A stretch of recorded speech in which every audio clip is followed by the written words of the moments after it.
Vamos ficar de pé para a leitura da palavra de Deus no livro do profeta Jeremias.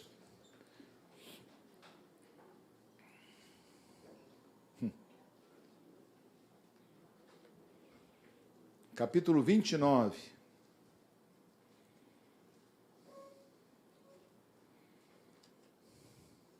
Nós vamos ler do versículo 1 até o versículo 14. Jeremias, versículo 1 não, desculpa, do versículo 4, eu botei ali 1, né? Mas é do 4, a gente pode pular esses primeiros 4 versículos, que eu vou fazer uma breve explicação aqui. Isso tudo está piscando, né? Ok. Jeremias, capítulo 29, versículos de 4 a 14. É só para não alongar demais, porque o núcleo daquilo que nós temos a refletir hoje é nesse trecho de 4 a 14. Tá? Jeremias 29, de 4 a 14. Passemos então à leitura da palavra de Deus. Aqueles que assim puderem, fiquem de pé para a leitura da palavra de Deus. Ela tem honra entre nós e esse é um sinal de honra, estarmos de pé e atentos. Assim diz o Senhor dos Exércitos, o Deus de Israel, a todos os exilados que eu deportei de Jerusalém para a Babilônia. Construam casas e morem nelas. Plantem pomares e comam o seu fruto. Casem e tenham filhos e filhas. Escolham esposas para os filhos de vocês e deem as suas filhas em casamento para que tenham filhos e filhas. Aumentem em número e não diminuam aí na Babilônia. Procurem a paz da cidade para onde eu os deportei e orem por ela ao Senhor, porque na sua paz vocês terão paz. Porque assim diz o Senhor dos Exércitos, o Deus de Israel: não se deixem enganar pelos profetas e adivinhos que vivem no meio de vocês. Não deem ouvidos aos sonhadores que sempre sonham segundo o desejo de vocês. Porque eles profetizam falsamente em meu nome. Eu não os enviei, diz o Senhor. Assim diz o Senhor: logo que se cumprirem para a Babilônia 70 anos, atentarei para vocês e cumprirei a promessa que fiz a vocês, trazendo-os de volta a este lugar. Eu é que sei que pensamentos tenho a respeito de vocês, diz o Senhor. São pensamentos de paz e não de mal, para dar-lhes um futuro e uma esperança. Então vocês me invocarão, se aproximarão de mim em oração, e eu os ouvirei. Vocês me buscarão e me acharão quando me buscarem de todo o coração. Serei achado por vocês, diz o Senhor, e farei com que mude a sorte de vocês. Eu os congregarei de todas as nações e de todos os lugares para onde eu os dispersei, diz o Senhor, e trarei vocês de volta ao lugar de onde os mandei para o exílio. Amém. Deus Santo, graças te damos pela tua palavra, Pai. Te pedimos, ó Deus, que por meio dela nós possamos hoje, ó Senhor, ser alimentados por ti, fortalecidos, ó Pai. Fortalecidos na nossa esperança, na nossa certeza, ó Senhor, de que Tu cuidas de nossa vida, que o nosso destino não está na mão do acaso, nem de homens, nem de potestades e principados, mas está na mão do Deus vivo, e que nós, ó Senhor amado, então podemos descansar em Ti. Graças te damos, ó Pai, fala conosco, que por meio dessa mensagem que é pregada a todos, cada um de nós possa receber, ó Pai amado, um toque especial de Tuas mãos, uma compreensão especial de Tuas mãos ao nosso próprio coração. Em nome de Jesus te pedimos isso. Amém e glória a Deus. Podemos sentar, irmãos?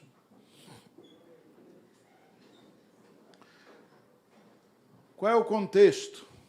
Essa é uma carta enviada pelo profeta Jeremias, né, para aqueles que tinham sido deportados para a Babilônia. Vamos ampliar o contexto um pouco. A Babilônia, né, o rei da Babilônia, os exércitos da Babilônia invadiram Judá e saquearam Jerusalém. Eles conquistaram Jerusalém. E depois de um tempo, então, o rei da Babilônia mandou que trouxessem de Jerusalém para a Babilônia, né, os ferreiros, os carpinteiros, ou seja, os artífices, aqueles que tinham as habilidades principais e mais desejáveis naquela época, né? Eles foram deportados, e foram deportados também muitas outras pessoas, muitos nobres, pessoas com educação, as pessoas, digamos assim, os que eram mais bem formados, né, e que tinham profissões, digamos assim, mais nobres, segundo a pretensão, segundo os alvos do rei da Babilônia, foram deportados. Uma multidão de pessoas foi levada para a Babilônia, né, e Jerusalém ficou destruída, e com alguns habitantes lá. E o profeta Jeremias ficou, nesse primeiro momento, em Jerusalém, e ele então escreve uma carta àqueles que foram levados à força, né, deportados para a Babilônia. E esse texto que nós lemos é o teor da carta de Jeremias, né? O teor é parte do teor da carta, né? E é o teor da nossa reflexão hoje aqui. Na verdade, você pode ver aqui no texto, né, que a palavra de Deus fala, o Senhor fala por meio de Jeremias, que eu os deportei. Eles estavam sob juízo por causa da sua desobediência. Por causa da desobediência, por décadas, por séculos, né, então veio o juízo de Deus e Deus permitiu que os babilônicos alcançassem vantagem sobre eles e os vencessem na batalha. E agora, eles tinham que viver lá. E aqui o texto fala profeticamente que eles teriam 70 anos, ficariam lá por 70 anos aproximadamente. Ou seja, as pessoas que estavam indo, provavelmente, todas elas morreriam por lá mesmo. Ou seja, teriam as suas vidas naquele lugar e morreriam por lá mesmo. Porque adultos, né? Vamos imaginar que adultos estavam indo, mas um adulto jovem que fosse, 20 anos, né, mais 70, 90 anos, dificilmente ele voltaria. Mas o povo mesmo não tinha muita compreensão sobre esses 70 anos. Poderia ser que esses 70 anos fossem um simbolismo ou coisa parecida. Está aqui profetizado, mas o cumprimento dessa profecia se daria repentinamente, muito lá na ponta, justamente chegando perto já dos 70 anos, é que as condições se criam, e assim, então, aquelas pessoas puderam voltar. Aquelas pessoas não, os descendentes daquelas pessoas puderam voltar a Jerusalém. Então, era uma situação triste para eles. Eles estavam derrotados. A cidade que eles amavam, o lugar de culto deles, os lugares que eles conheciam, tinha sido destruído, arrasado, as muralhas foram destruídas, as construções foram queimadas, né? Os instrumentos de culto foram levados para o tesouro real da Babilônia. As pessoas que eram, digamos assim, referência, se não estavam mortas, tinham sido levadas também. Era uma situação de tristeza, de derrota, de desânimo, de desalento que eles estavam vivendo. E o Senhor, então, por meio do profeta Jeremias, ele dá essa compreensão, ele dá essa palavra para o seu povo. Então, primeiramente, temos que lembrar, quem manda nesse mundo não são aqueles que parecem que mandam, quem manda nesse mundo é o Senhor. Amém? Quem manda nesse mundo não são os poderosos que se arrogam de autoridade e oprimem o mais fraco. Quem manda nesse mundo não são os senhores da guerra, não são os donos do dinheiro, do capital. Eles podem, de certo modo, influir, mas, na verdade, a mão do Senhor é quem ordena ou permite qualquer coisa que acontece. Tudo está no controle do bom Deus. Amém? Agora temos uma guerra nos ameaçando. Puxa vida, eu era criança e a gente vivia debaixo de ameaça nuclear, na Guerra Fria, e a gente ouvia falar e tinha filmes sobre isso, né? O Dia Seguinte, outros filmes mais apocalípticos sobre um apocalipse nuclear, sobre uma destruição geral, né? E parecia que tudo isso tinha ficado para trás, e agora de novo, essa semana, né, semana passada, nós ouvimos ameaças sobre essas coisas. Essa gente acha que manda no mundo e que faz o que quer, mas, sobretudo, meus irmãos, e sobre as nossas vidas, quem manda é o Senhor. O Senhor é quem diz, quem fica e quem vai. O Senhor é quem dá a direção às coisas. Então, os reis da terra e os poderosos do mundo não têm a palavra final, nem o destino final sobre as nossas vidas. O Senhor sim tem. Amém? A outra notícia, e essa é boa notícia junto com a primeira, é que Deus trabalha a nosso favor. O Senhor nos ama e não nos desampara. Ele não nos deixa na aflição, não estamos desamparados. Aquele povo se sentia desamparado, mas o Senhor mandou uma carta para eles, por assim dizer, né? Falando para eles, olha, vivam a vida de vocês, façam o que têm que fazer, toquem a vida normalmente, deem-se em casamentos, casem, tenham filhos, construam suas casas, cuidem dos projetos de vocês, até que eu venha para resgatá-los. Essa é a palavra. Até que, passados os 70 anos, vocês possam voltar ao lugar de onde eu os tirei. Então, olha aí, o Senhor estava consolando o coração dessa gente, e o Senhor estava ensinando essa gente, estava dizendo claramente a eles que eles não podiam se deixar abater, apesar da grande derrota que sofreram. Eles não podiam se deixar abater, apesar de estarem retirados da sua terra, que eles tinham que continuar levando a vida deles. Meus irmãos, todos nós corremos o risco, em algum momento de nossa vida, de ter que enfrentar coisas que são mais fortes do que nós somos, nós, pessoalmente, cada um de nós é. Todos nós podemos ser arrastados para situações que não pretendíamos, para circunstâncias que nós não planejamos, que nós não desejamos, que nunca esteve nos nossos sonhos.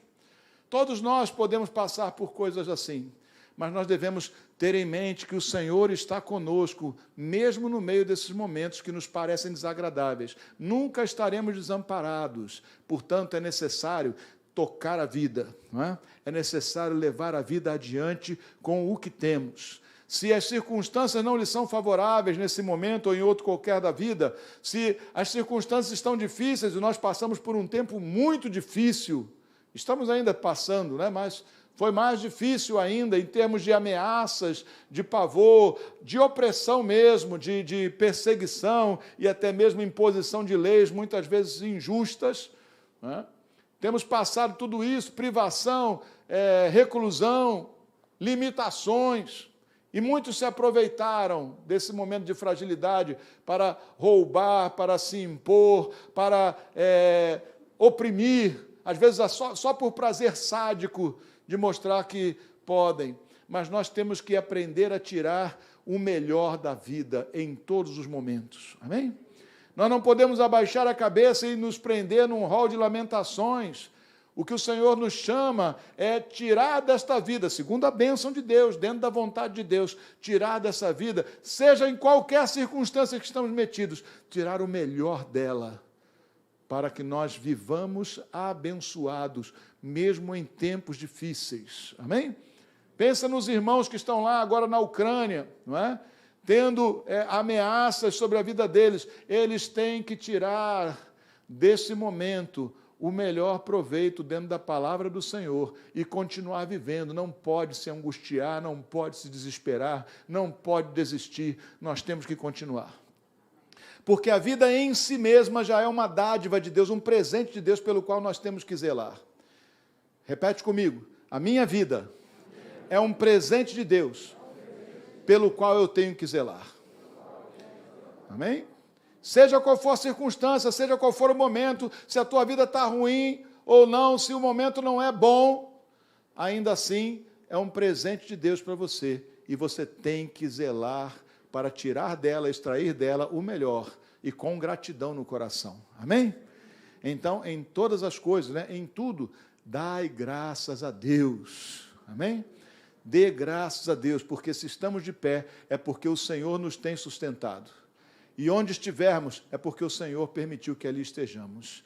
E onde, pelo que passarmos, o Senhor nos guardou e nós pudemos passar pela graça dEle. Amém? Pela bondade dEle. Então, Deus está dizendo para aquele povo, olha, eu sei que vocês não estão satisfeitos, eu sei que vocês estão tristes, eu sei que vocês estão abalados, mas olha, construam casas, cuidem da vida de vocês do melhor modo possível e aguardem até que venha o tempo, até que se cumpra o tempo em que eu os restaurarei, restituirei à sua terra. Amém? É isso aí. Viva do melhor jeito que você pode, pela graça de Deus. Tire o melhor proveito de cada situação. dentro, obviamente, do propósito de Deus, né? Não ilimitadamente, como o mundo, como o ímpio faz, mas segundo a vontade de Deus, segundo a palavra do Senhor. Tire o melhor proveito de toda a situação. Aquele que fica lamentando não vai a lugar nenhum, pelo contrário, está cavando com as suas próprias palavras um abismo embaixo dos seus pés.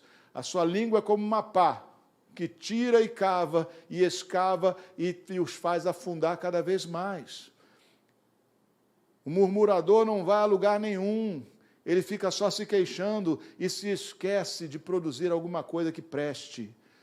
Nós temos que tirar do melhor, da vida que temos, o melhor. É que nem aquela história que diz, né? Nós temos que fazer do limão uma limonada. Se você quer chupar limão e ficar com cara de azedo, então é uma escolha, mas é uma péssima escolha.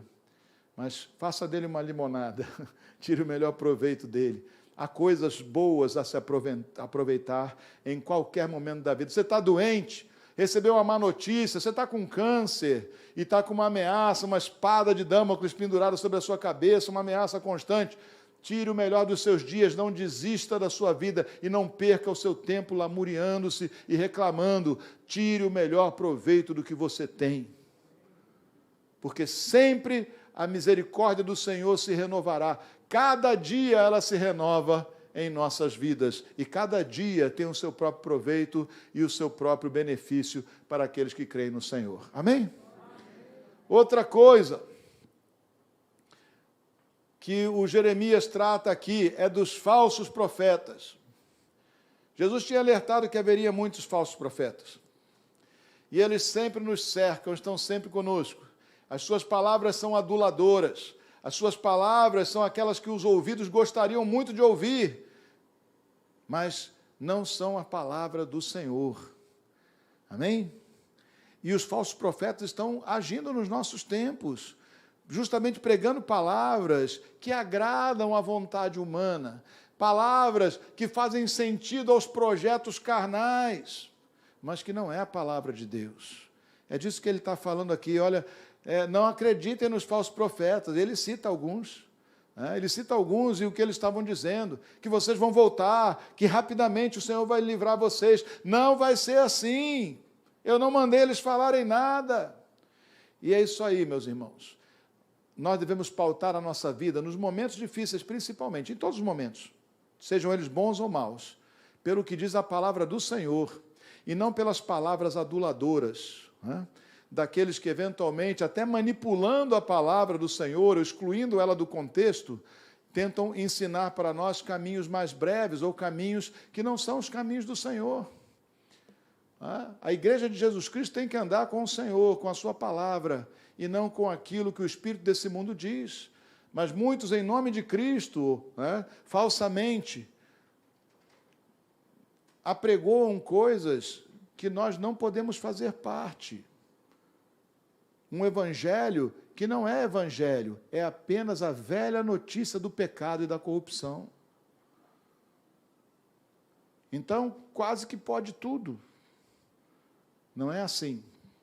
Existem dois pensamentos centrais no mundo, duas linhas centrais, duas cosmovisões que eu gostaria de destacar agora. Uma é a antropocentrista, é o humanismo.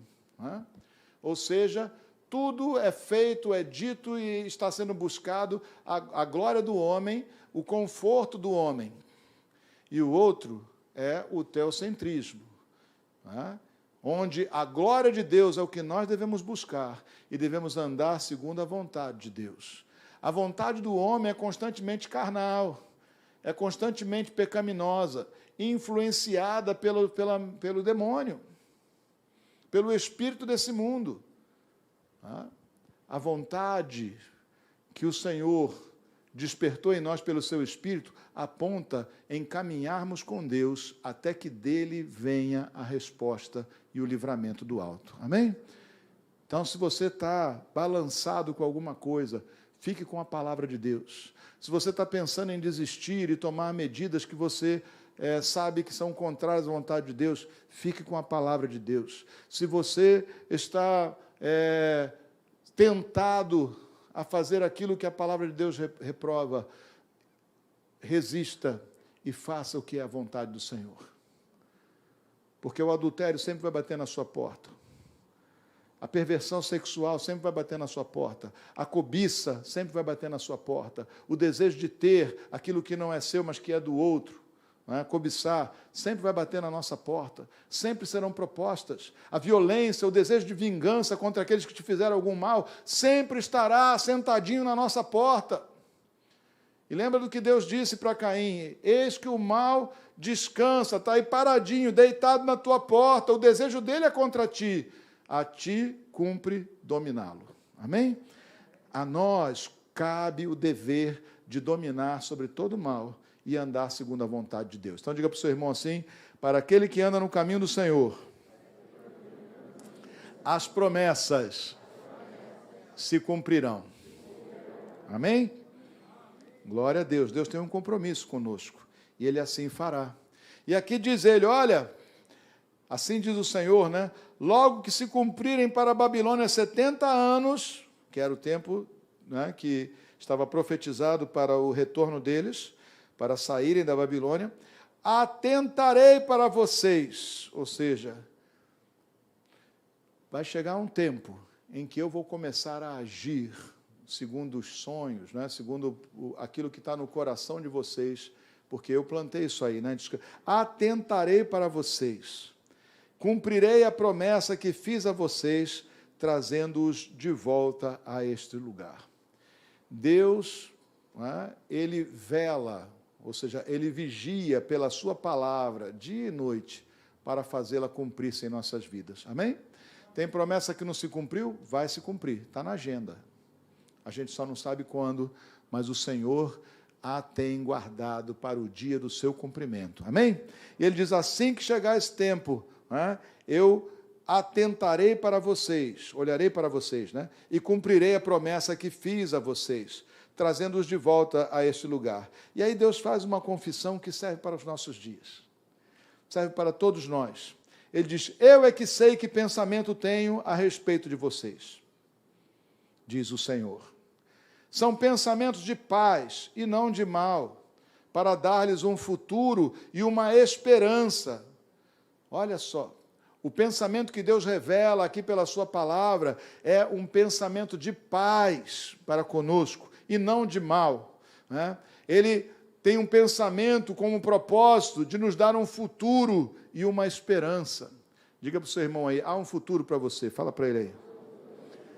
Diz para ele: há esperança. A medicina pode dizer que não tem jeito, há esperança.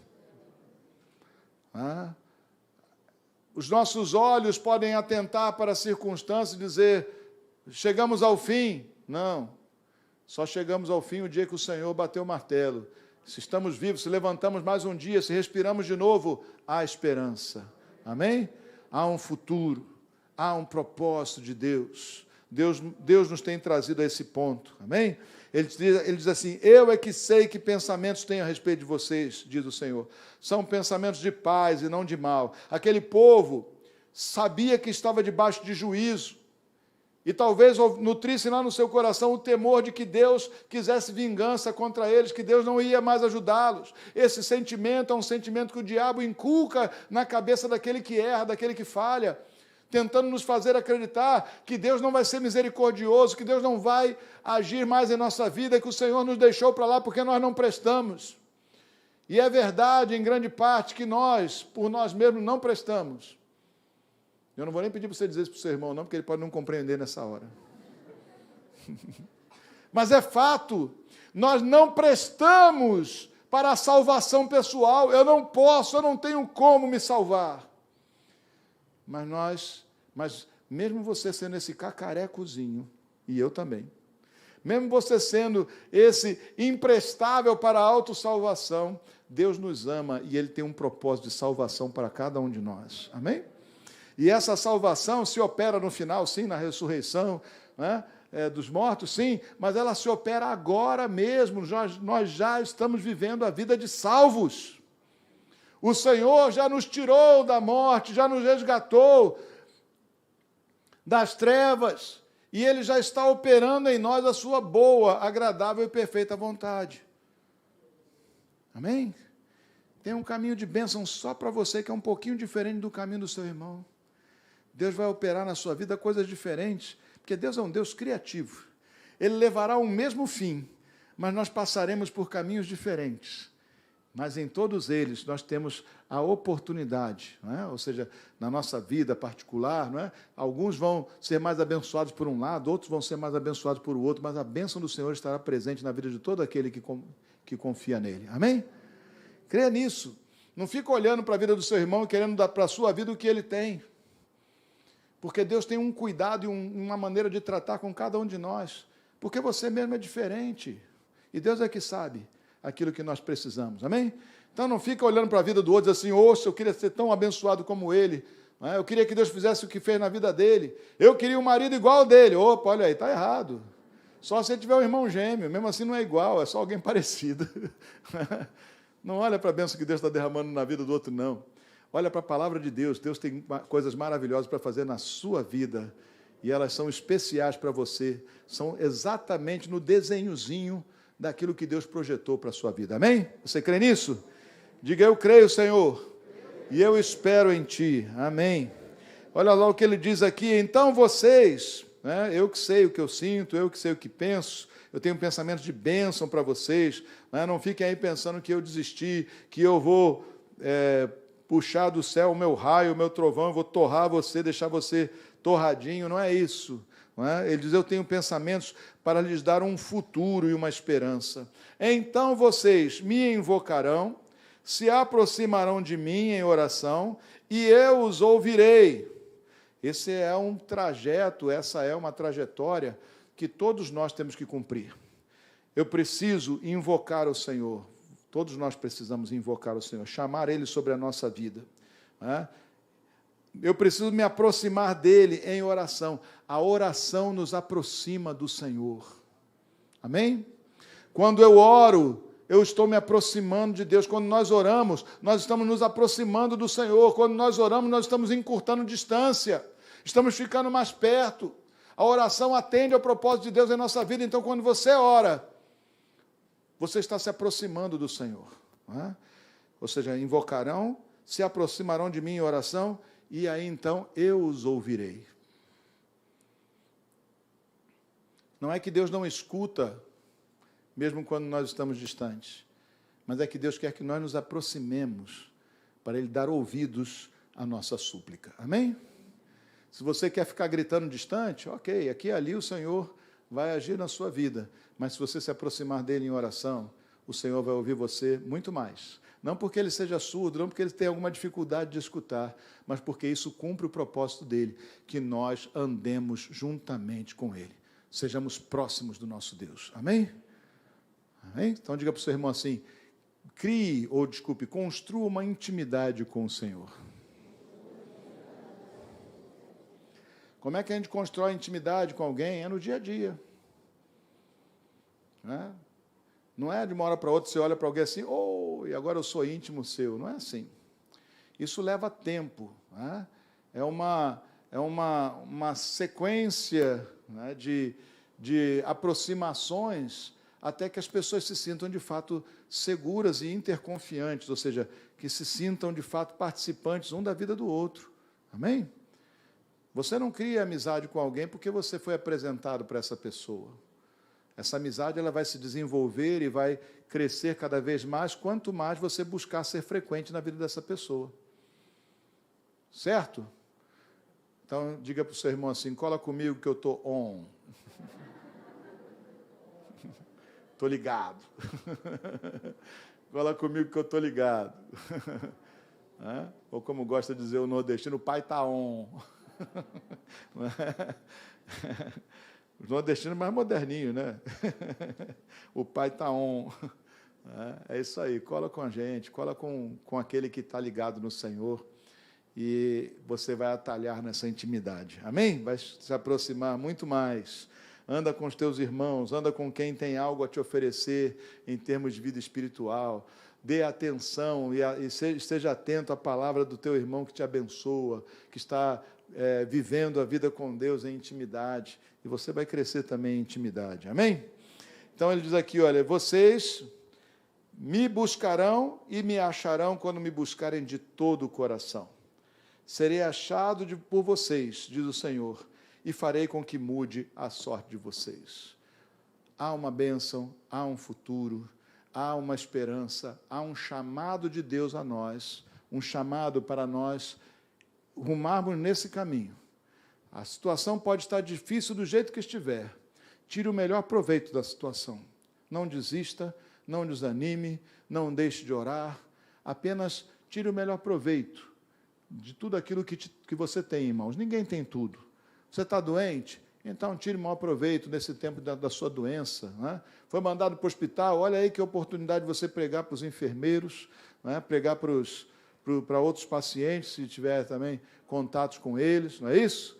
É isso aí, o crente tem que olhar a oportunidade. Deus te colocou em qualquer lugar. Onde você for, foi o Senhor que te colocou lá. Você está numa situação de desemprego, está na fila dos desempregados. Pois é isso aí, vamos falar do Senhor. Né? Eu me lembro que eu estava na fila dos desempregados, muitos e muitos anos atrás. Era jovenzinho e eu fui fazer uma seleção. Eu nem estava convicto disso não, mas a Andréia mandou ir lá, eu fui. A ser comissário de bordo, eu ia me meter numa enrascada, né? Mas eu estava lá na fila, lá. E eu me lembro que, não só eu, mas o homem que estava na minha frente, nós estávamos falando de Jesus. Aproveitava qualquer coisa, Jesus. Né? Depois eu descobri que esse homem era membro da nossa igreja lá em Petrópolis, depois ele veio até ser pastor também. Né? Mas é isso aí, né? Na fila do desemprego também é lugar de bênção. Amém? Abençoa alguém, leva você a palavra de esperança, seja você uma bênção. Amém? E vai vivendo a tua vida, porque chegará um tempo em que o Senhor vai trazer o livramento e que o Senhor promoverá na nossa vida, na vida de cada um de nós, mais da presença dEle, mais da graça dEle. E então, esse tempo é o tempo em que nós o buscaremos, em que nós oraremos e encurtaremos essa distância e Ele nos ouvirá. Amém? Então, há esperança, há futuro. Viva a sua vida, não importa onde você está. Está no lugar ruim, ok. Esse lugar pode ficar melhor se você construir sua casa, se você edificar a sua vida ali, se você, de fato, resolver ser uma bênção, se você não desistir de investir na sua comunhão com Deus. Vamos orar? Deus Santo, em nome de Jesus, sempre que nós estamos reunidos, ó Pai amado, nós temos entre nós, ó Pai amado, pessoas que estão passando pelas experiências mais diferentes entre si, experiências as mais variadas de vida, ó Senhor. Há aqueles, ó Senhor amado, que estão num ápice de bênção, de alegria, mas também, ó Senhor amado, há aqueles que estão passando, ó Senhor amado, por um vale sombrio nas suas vidas. E nós sabemos, ó Senhor, que a nossa história não é uniforme, mas Tu operas na vida de cada um segundo a Tua boa, perfeita e agradável vontade, sempre em direção a um propósito, ó Senhor, que Tu tens para todos nós, que é a nossa comunhão eterna contigo. Mas nós queremos Te pedir agora, Pai, eu quero Te pedir agora, por aquele que está desalentado, por aquele que anda desanimado, por aquele que anda, ó Senhor, cabisbaixo, abatido com alguma circunstância na sua vida, renova nele, ó Senhor amado, a esperança, Pai.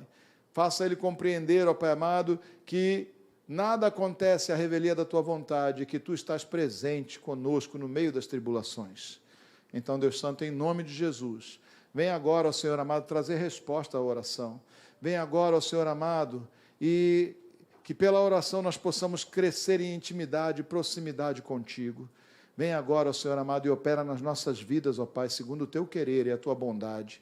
Deus Santo, em nome de Jesus, eu Te peço, ó Senhor amado, nós Te pedimos, ó Pai, vem e quebra toda a cadeia, ó Senhor, de desânimo, quebra, ó Senhor amado, toda atitude, toda barreira, toda fortaleza, ó Senhor amado, de desalento em nossas vidas, ó Pai. Que nós possamos, ó Senhor amado, tirar do momento o melhor que Ele tem, ó Senhor, segundo a Tua vontade, segundo a Tua bênção, ó Pai. E possamos, ó Senhor, alimentar no nosso coração a certeza da Tua presença e de que há esperança e há futuro. Há esperança e há futuro. E, portanto, nós temos que lançar as sementes, porque elas é que germinarão no futuro e trarão o devido fruto. Então, que cada um continue lançando a sua semente, se alegrando com o que tem, confiando em Ti, ó Senhor amado. Restaura, então, essa confiança, essa esperança no coração daquele teu filho que está aí desalentado, meio desanimado, que está aí meio envergonhado, talvez com algum erro que cometeu, que está talvez passando por um momento de sombra, um momento sombrio na sua vida, onde parece que o sol nunca mais vai brilhar. Traz sobre ele, ó Senhor amado, esse alento e essa esperança renovada, ó Pai.